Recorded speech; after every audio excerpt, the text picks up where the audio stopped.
참으로 많은 사람들의 삶을 변화시키는 불행한 사건임에는 틀림이 없습니다. 하지만 2차 세계대전의 발발은 그저 평범했던 회사원이었던 한 인물을 월스트리트 역사상 가장 뛰어난 투자자 중 한 명으로 탈바꿈시켜놓은 중요한 사건이었습니다. 존 템플턴은 글로벌 펀드라는 새로운 분야를 개척한 창조적인 펀드 매니저로 월스트리트의 살아있는 전설이자 정치적 지주라고 칭송받는 인물입니다. 유럽에서 제2차 세계대전이 발발했다는 소식을 접한 그는 1929년 이후 이어진 10여 년의 대공황이 이제 끝나게 됐다고 판단하고 1939년 9월 본격적인 주식 투자에 나섰습니다. 예, 증권회사입니다. 예, 주식 투자를 하려고 하는데요. 예, 어떤 주식에 얼마를 투자를 하실 생각이죠? 예, 1달러 이하로 거래되는 모든 종목을 100달러어치씩 매수해 주세요. 예? 뭐라고요? 다시 한번 말씀해 주시겠습니까? 예, 1달러 이하로 거래되는 모든 종목을 100달러어치씩 매수해 달라고요. 이봐, 바빠 죽겠는데 어디서 장난 전화야? 장난 아닌데? 진짠데? 이렇게 해서 그는 104개의 종목에 1만 달러를 투자했고 4년 뒤 이들 주식의 가치는 정확히 4배로 불어나 4만 달러가 됩니다. 여기까지가 많은 사람들이 알고 있는 존 템플턴의 1달러 미만의 저가주 투자 성공담이죠. 그러나 이 이면에는 존 템플턴의 진면목이 숨어 있습니다. 당시 그의 나이는 27에 불과했지만 이미 경제의 속사정을 꿰뚫고 있었으니까요.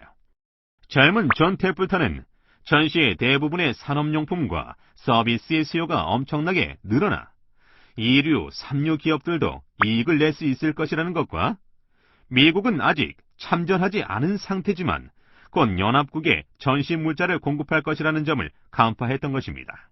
결국 존 템플턴은 단순히 저가주 사냥에 나선 것이 아니라 충분한 준비와 분석을 통해 아무도 모르는 사실을 알아냈고 결정적인 순간에 과감하게 투자한 것입니다.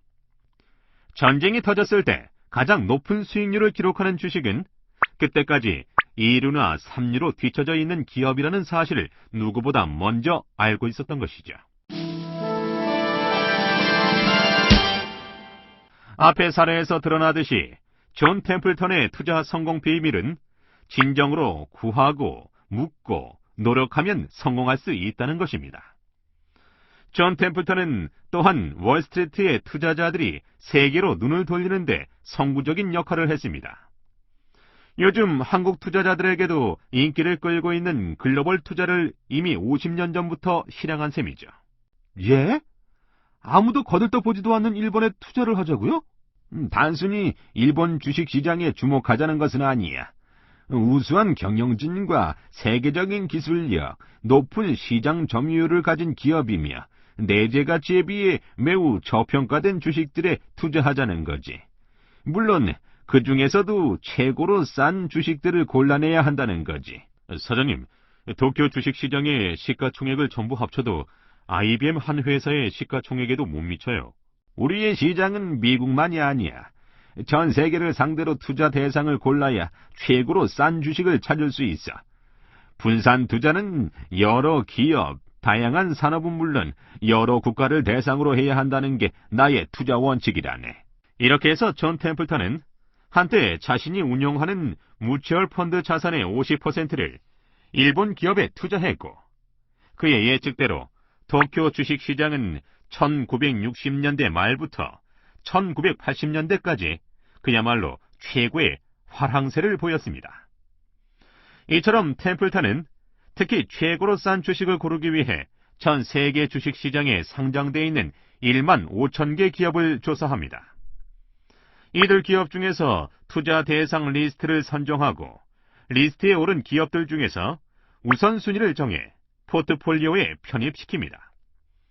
그리고 숨어있는 진정한 가치가 주가에 반영되기를 기다리는 거죠. 그럼 존 템플턴이 왜 이렇게 값싼 주식에 연연했는지 한번 들어볼까요? 저는 값이 싼 주식에 연연했던 것이 아니라 저평가된 주식을 찾아다녔던 것입니다.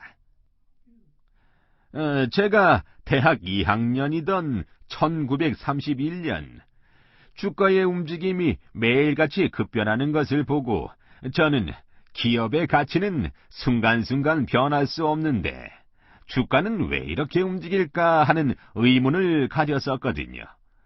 사실 저는 이 의문을 풀기 위해 평생을 투자의 세계에서 활동한 셈이죠. 따라서 제가 보유한 주식을 파는 시점은 오로지 두 가지 경우뿐이었습니다. 주가가 많이 상승해 더 이상 싸지 않을 때와 현재 보유 주식보다 50% 이상 더 싼 다른 주식을 발견했을 때죠. 하지만 존 템플턴이 투자를 하는 목적은 여느 펀드 매니저들처럼 돈을 많이 벌기 위함만은 아니었습니다. 그는 펀드 운영을 신성한 신탁이라고 생각했고, 장기적인 투자 목표는 돈을 버는 것이 아니라 다른 사람들을 돕고 정신적인 진보에 도움이 되도록 하는 것이라 믿는 사람이었으니까요. 존 템플턴의 이 같은 뜻은 1972년 인류애와 종교적 성취가 뛰어난 인물을 선정해 시상하는 템플턴 상을 창설한 데서 잘 나타난다고 할 수 있습니다. 월스트리트에서도 손꼽히는 낙관주의자인 존 템플턴이 가장 경계하는 것은 무엇이었을까요? 그것은 바로 군중심리였습니다. 패닉과 거품이 모두 군중심리에서 비롯되며 결국에는 둘 다 허망하게 사라지기 때문이죠. 2000년 초 마침내 터져버린 닷컴 주가의 거품 역시 그가 경계했던 군중심리의 소산이었을 것입니다. 예, 증권사입니다. 거기 증권사죠. 닷컴 주식 좀 사주세요. 여보세요. 인터넷 회사 주식이라면 뭐든 좋아요. 닷컴. 이것 봐, 제발 닷컴주 아무거나 좀 사줘. 기본적인 가치를 무시한 투자자들은 루머와 주변의 정보에 솔깃해져 어떤 가격이건 지불하고자 하죠. 그러나 이들 역시 결국에는 진정한 가치를 깨닫기 마련입니다. 그때가 되면 시장은 패닉에 빠지고 온통 팔자 주문이 쏟아지면서 거품은 붕괴되는 것이죠. 예, 증권사. 이것 봐요. 내 주식 좀 빨리 팔아줘요. 도대체 어떻게 된 거야? 주식이 반토막이 났잖아. 아이고, 어떻게, 난 이제 쫄딱 망했네. 그는 패닉과 버블에 대해서 이렇게 이야기를 했습니다. 모두가 절망에 빠져 주식을 팔 때 매입하고 남들이 앞뒤 가리지 않고 사들일 때 파는 것은 대단한 용기를 필요로 한다. 그러나 장래에는 엄청난 투자 수익으로 당신에게 보답할 것이다 라고요. 돈을 버는 것이 목적이 아니라 다른 사람들을 돕고 정신적인 진보에 도움이 되도록 하는 것이 투자 목적이었다는 존 템플턴 경. 왜 그가 영혼이 있는 투자자라 불리는지 알 수 있지 않을까요? 감사합니다.